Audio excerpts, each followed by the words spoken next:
Hey everyone, we're back with the second of this Module 2 videos. And I'd like to talk again a little bit today about retrospective voting and bring this earlier discussion about issue voting into into contrast with another set of theoretical assumptions. And that set of theoretical assumptions is retrospective voting theory in a nutshell. In retrospective voting, in this alternative mode, which is really like Morris Fiorina's book in 1981 was kind of the most important book on retrospective voting out there at the time. The assumption is that citizens who, again, many of whom are instrumentally rational, who just don't have the time or attention or interest in becoming an encyclopedia of political knowledge, right? Instead, they refer back to shortcuts, basic shortcuts of information to be able to make good decisions, or good enough decisions, that is. And so in some cases, the shortcut that they might use to be able to judge who to vote for, right? They want to make an informed decision. They might not know everything about every issue. But what they do know, what they can potentially grasp, is basic valence issues. And that is essentially to say they observe the reality around them, and they observe issues that are sort of very difficult to argue one way or the other, right? Issues on which we sort of all agree. That's really maybe one working definition of a valence issue. So I think that we might all generally agree at a local politics level that having a lot of trash around, like on city streets, is less desirable than having no trash on the streets, right? I think that's probably something that if we were to poll, the public and said, are you in favor of like more litter or less litter, right? Maybe a few snarky people would be like, yeah, bring on the litter. I just love wallowing in trash, right? 99% of people are going to say, please get rid of the trash. I want to live in a better, healthier, cleaner environment, right? Similarly, right, do you want better drinking water or worse drinking water? Pretty sure we all want better drinking water, right? But of course, this goes further, right, from the local environment to the national environment. Do you want a healthy, strong economy where there's a lot of good jobs and people are making, good wages on average? Or do you want an economy where unemployment is high and wage growth is stagnant and, a very small number of people are sort of acquiring a lot of resources relative to the rest, right? Are these, things that most people can agree on? Like, yeah, people are generally in favor of having economy good rather than economy bad. This is the kind of valence issue we're talking about. Morris Fiorina, in his original book, also, of course, was writing, in the wake of kind of the turbulence of the 1970s, and was really thinking about this idea that, like war casualties, or American war casualties, also that could be a valence issue as well. Most Americans generally don't want the bad news of like people, like combat casualties. They don't want this bad news, and so the worse, essentially, the government's performing on that metric of combat deaths of Americans, the more unpopular they'll be. And so these valence issues can be contrasted with the sort of issues that we're probably assuming that people are thinking about under issue voting, which is like, access to legal and safe abortions versus restrictions on abortions, right? Government-sponsored healthcare plans versus private, insurer healthcare plans. Goals or policies for which there are objectives that are ideological in nature, that take us in incontrovertible, different directions, essentially, right? And so valence issues, I think, are the most important set of issues for retrospective voting, because we can, again, apply these valence issues, economy good, economy bad, or whatever, right, to these four questions we had about issue voting before. Do people have enough civic knowledge to be able to make a voting judgment on the basis of this valence issue? Are they engaged enough? Do they have the skills to do it? And are they sophisticated enough to trace causes and consequences to actions, right? And so the answer to all four of those questions is essentially that valence voting relative to these other modes is actually really easy. You don't need to be paying very much attention to know when things are really going wrong. And then you can make a decision that holds somebody accountable for bad performance. And so another question that we need to go further into, right, and this is something that I think relates to our reading for the week, is what happens, though, if voters can't even do this basic thing? And that is a really scary fundamental question, right? That is a potential failure of what we might call political accountability, okay? And so this is really a story that, again, goes all the way back to our earlier discussion of the framers of the Constitution, thinking about this idea of the mobocracy, thinking about this challenge to sort of classical democratic theory, which holds that Americans aren't paying enough attention and aren't engaged enough to be able to make good decisions. Voting theory, or scholars who study voting in the 1980s to the present even, are making the argument in a lot of their work that if we have retrospective voting, if we have valence issue voting, this thing we might call performance voting, at a very minimal level, we'll have accountability. And that is good enough to justify saying, look, this is democracy, it's working well. Voters might not know every single thing that an incumbent has done. They might not know every policy that a challenger might hold, right? But at very least, they can, quote unquote, kick the rascals out if the people in charge have been rascals, essentially, if they've done bad stuff.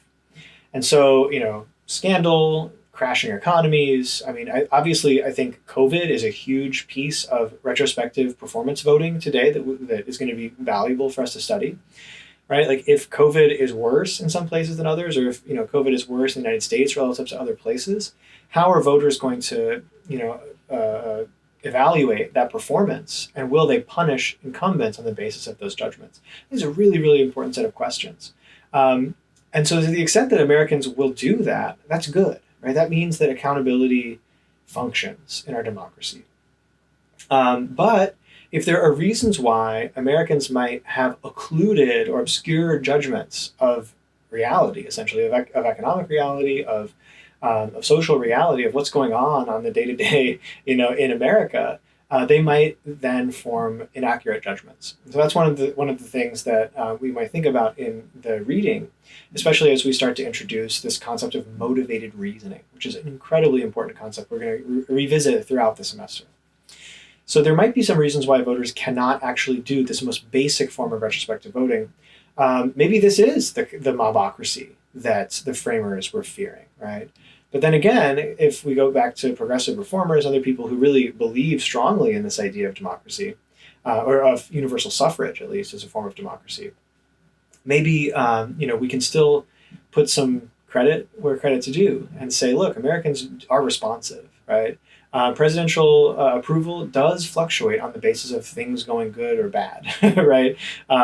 The rascals generally get kicked out if they do things egregiously wrong.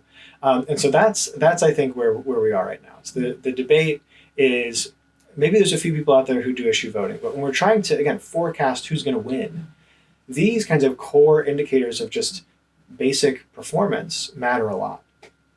The last thing I'll say about this is incumbency is the focus in retrospective voting. Hopefully you've seen this in the reading, you've been taking a look at this stuff.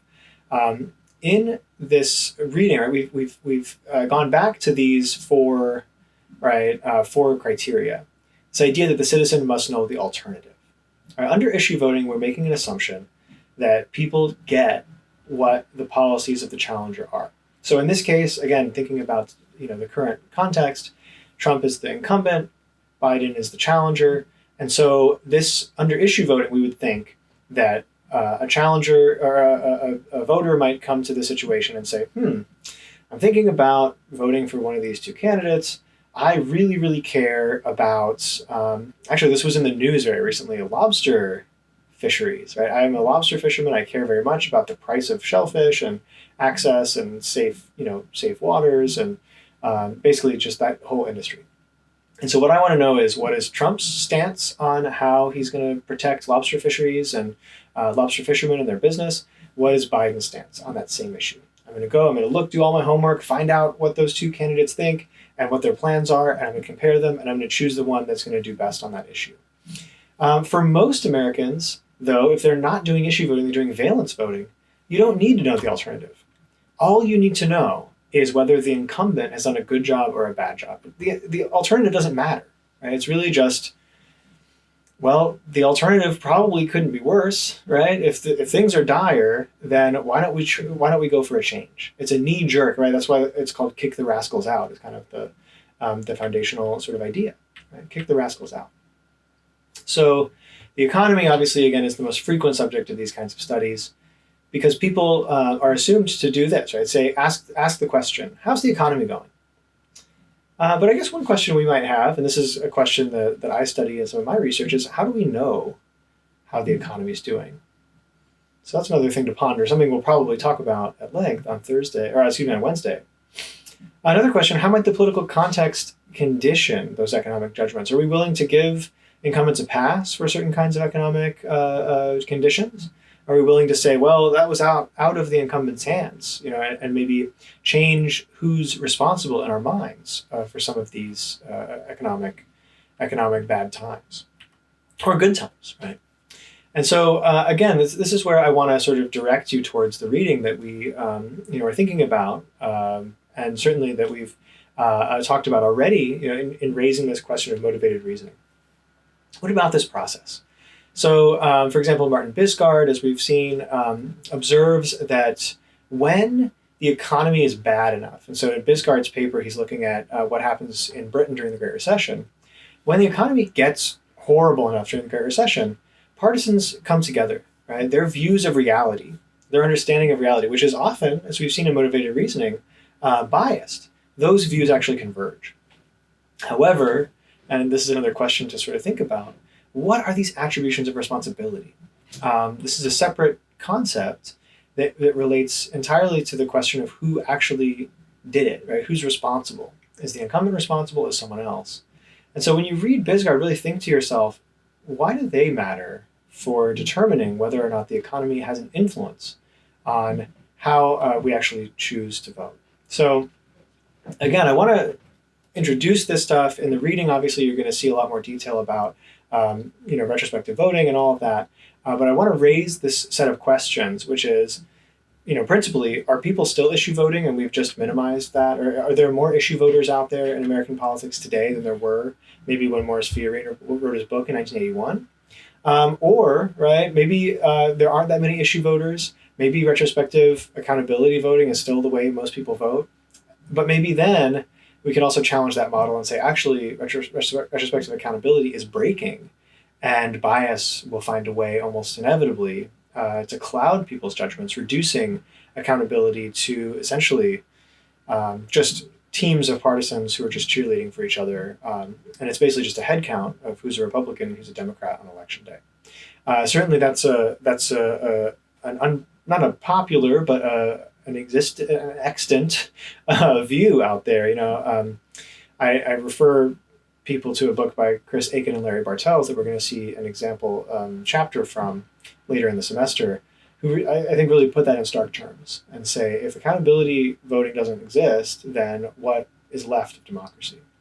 And so in this class already, we're asking some pretty huge questions about what the meaning of voting actually is.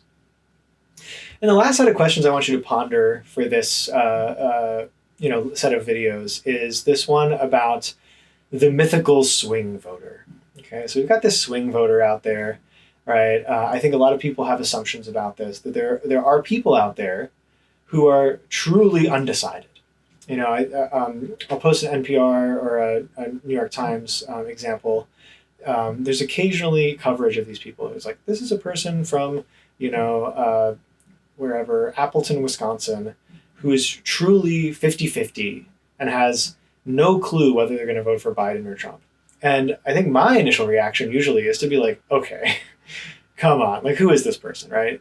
How could you not have already formed at least some opinions about the two candidates in, at this juncture in the election? But of course, some political scientists, I think this is very popular in sort of the popular press as well, make the assumption that there's all these people out there who are swinging around, that they're swayable, right? If one candidate has a good debate performance, I could move one way, but if another candidate, promises to do something else, I'll move the other way. And so my question here is, are these swing voters, however many there are, maybe there's only 12 in the entire United States, maybe it's 50% of the population, I don't know. That's a question for us to discuss. Are these swing voters really performance voters? Are these the people that are driving these empirical findings related to economic voting? The idea that when the economy is good, incumbents win, and when the economy is bad, incumbents lose. Right? And how is this happening?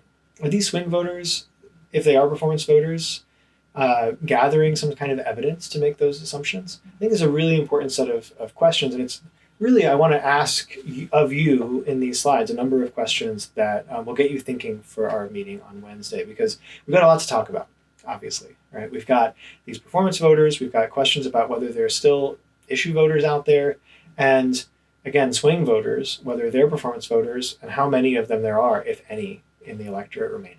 So I'm going to end this video now, and stay tuned for a little bit more content in this module. But for now, I just really want to drive home sort of those two pieces, right? The discussion of an issue voter and the discussion of this retrospective voter, whether or not they're swing voters, and how all this is going to fit together in November to determine who wins the election.